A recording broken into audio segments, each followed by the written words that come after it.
Hazrat Anas bin Malik radiyallahu anhu said, while I was in the company of the Prophet sallallahu alaihi wasallam, a man came and submitted, O Allah's Apostle sallallahu alaihi wasallam, inflict prescribed punishment on me, for I have committed a sin which merits a prescribed punishment.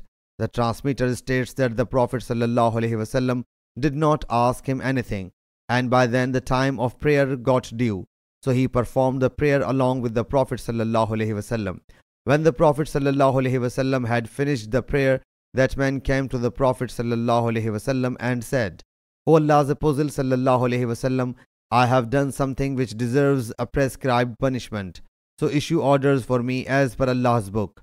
He sallallahu alaihi wasallam thereupon said, haven't you performed prayer along with us? He submitted, yes. He sallallahu alaihi wasallam then said, Allah Jalla Jalaluhu has pardoned you your sin, or he sallallahu alaihi wasallam said, your prescribed punishment.